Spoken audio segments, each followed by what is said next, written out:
আলোচিত ত্রিপল হত্যা মামলা রায় হলো। এবং এই মামলার রায় দেখলাম যে ৩ জনকে যাবজ্জীবন দেওয়া হয়েছে, বাকি মোট ১৫ জন আসামি, ৪ জনকে খালাস করা হয়েছে, বাকি আরও ৮ জনকে বিভিন্ন মেয়াদে সাজা দেওয়া হয়েছে। এবং এই মামলার সার্বিক আমরা একটু জানবো, এখানকার যিনি কৌশলী তিনি জানাবেন। ২০০৩ সালের মামলা এটা। আজকের যে বাদী আব্দুস সামাদ এবং আর একজন আসামি আছে, ৬ নম্বর আসামি আছে, ওনার নাম আব্দুস সামাদ। এটা মূলত একটা জমি নিয়ে দ্বন্দ্ব শুরু হয়। আসামি আব্দুস সামাদ এই বাদীর সম্পত্তিটা সে জোরপূর্বক দখল করতে চায়। পুরো পরিবারটাকে একদিনে হত্যা করার একটা পরিকল্পনা করেই এই দিন এসেছিল এবং সেই বিষয়গুলো সাক্ষীতে এসেছে। এবং এই মামলার আমরা যেটা জানতে পারছি, নওগাঁর পোরশা উপজেলার একটি মামলা, আলোচিত ত্রিপল। ২০০৩ সালে মামলাটি সেই সময় করা হয়েছিল আম বাগান নিয়ে বিরোধ। ঘটনা ঘটায় তারা মনে করেছে সবাই মারা গেছে, চলে গেছে।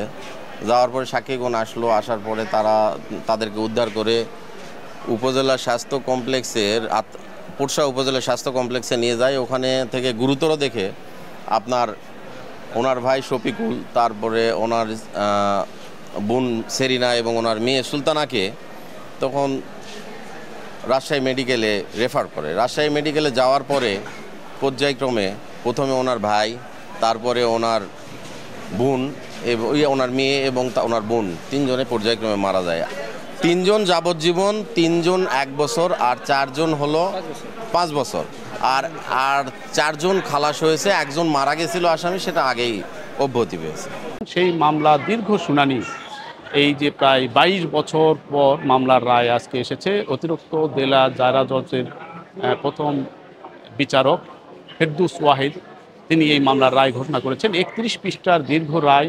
এই মামলার ২০ জন সাক্ষী নেওয়া হয়েছিল, মোট ১৬ জন আসামি ছিল। এর মধ্যে একজন বিচার চলাকালীন অবস্থায় মারা যায় এবং বাকি আরও ১৫ জন যে থাকে, ১৫ জনের মধ্যে ৪ জনকে খালাস দেওয়া হয়েছে এবং ১১ জনের এই মধ্যে বিচার হয়েছে। ১১ জনের মধ্যে ৩ জনকে যাবজ্জীবন, বাকি ৮ জনকে বিভিন্ন মেয়াদে সাজা।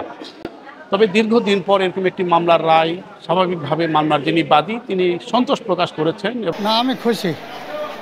৪ জন মুক্তি পেলেও আমি কিন্তু খুশি। দীর্ঘ ২২ বছর পর আমি এটা রায় পেলাম, আমি খুশি হয়েছি।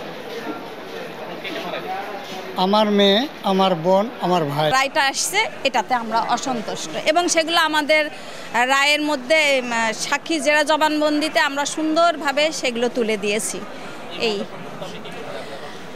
আমরা উচ্চ আদালতে যাব, আপিল করব।